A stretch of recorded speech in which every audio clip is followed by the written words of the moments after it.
of all, I would like to give you all thanks for allowing your valuable time for this session. And also thanks to the Association for Childhood Education International for giving me the opportunity to talk in this event. As you heard that I'm an Atlas Corps Fellow, currently serving at Save the Children here in DC, and I'm working with the Child Protection Program here. Basically, I have been working for child rights for the last 8 years and thriving to establish their rights to education and protection through the organizations like Save the Children and Plan International. But there's a small history before my entering into the non-profit sector. Let me share that. I was then a full swing journalist of a news agency where most of my assignments were based on development issues. While covering the stories for children and youth, I came to know how they are deprived even of their basic rights like food, education, and shelter. Then I thought to switch my career into the development sector and work closely with organizations who were pioneering addressing child rights issues. Now let me share the child rights situation of my country. Well, Bangladesh is a very small country of 147 and 570 kilometer with 156.6 million of population. So you can imagine how small country it is and how bigger the population is. So more than 60 million children live in Bangladesh. If you look into the protection scenario of children, you will see 26 million children live below the national poverty line, typically deprived of 4 out of 7 of the following basic services like water, sanitation, nutrition, education, health, information, and shelter. There is no good statistics in education also. High dropout rates and poor quality teaching and learning are serious problems for primary schools. 46% of boys and 53% of girls attend secondary school. Not good prospects in health, nutrition, water and sanitation, and emergency areas. Neonatal death and maternal mortality rates remain high, primarily because most deliveries take place at home without access to proper medical care. Undernutrition contributes to child mortality. Around 18% of infants are born with low birth weight, and 36% of children under 5 are underweight. Bangladesh has one of the highest rates of child marriage in the world. 66% of women aged 20 to 24 were married before they turned 18. 30% of children are involved in child labor. Child laborers are frequently denied an education and are vulnerable to violence and abuse. Bangladesh has one of the lowest rates of birth registration in the world. This makes it difficult to protect children from trafficking, child labor, and child marriage. In Bangladesh, child marriage is now a burning issue. Because of the unsteady social condition and lack of knowledge on education, country laws, parents are getting their daughters married off at their early stage. In 2014, a study has been conducted by Plan International Bangladesh on child marriage, and we found how cultural beliefs and social norms affects young girls to get married before age of 18.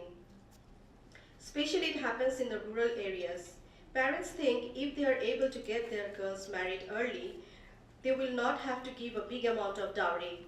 As most of the rural parents are not educated, so they do not get interested to send their daughters to the school. Even they have little access to the information of current laws. So in my analysis, it says, education is the biggest challenge for them. I believe education can supplement protection. And educated parents, society, moreover a nation can protect a child. Let me share briefly 2 of my success stories. This is a girl named Mariam, residing in a slum area of Bauniabad, Mirpur. This is the very remote part of Dhaka city of Bangladesh. She was then 16 years old, a regular student of school. Despite living in a poor condition, her father sent her to the school.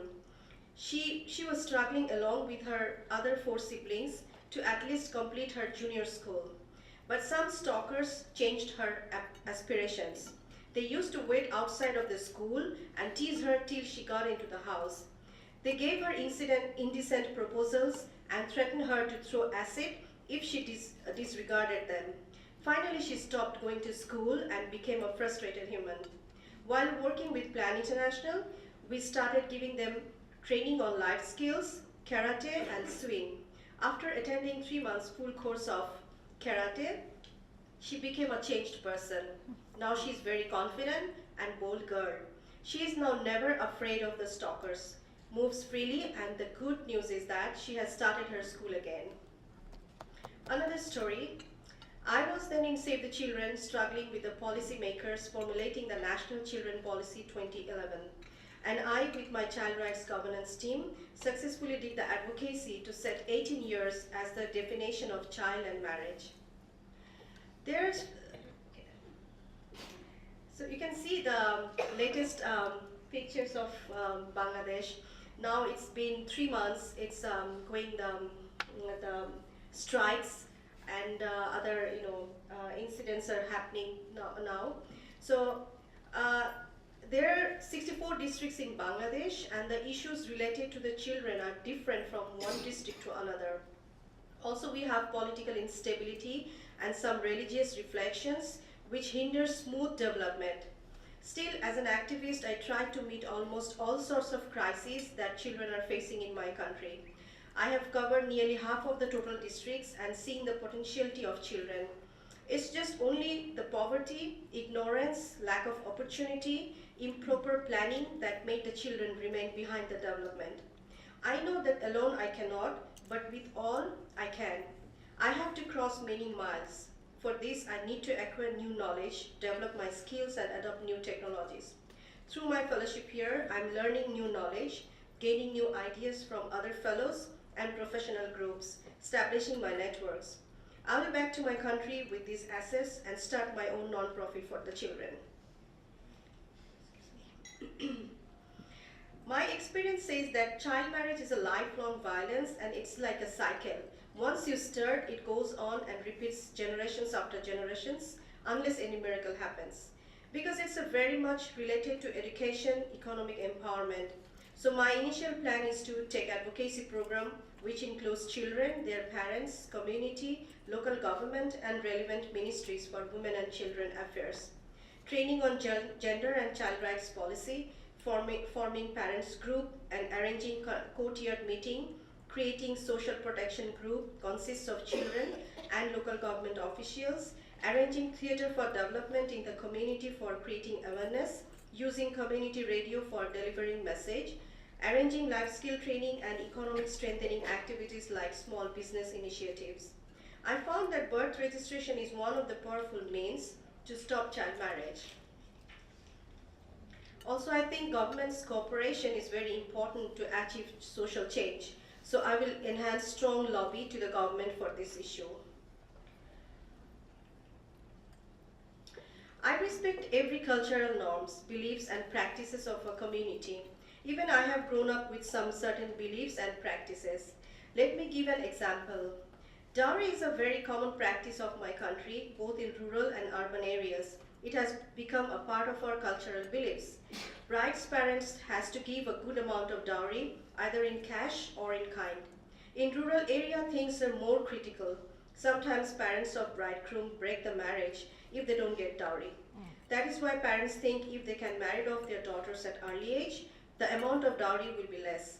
Because at this stage, girls look more beautiful and they could be compelled to adjust with the in-laws. So this compensates the amount of dowry. It's not very easy to change people's mindset.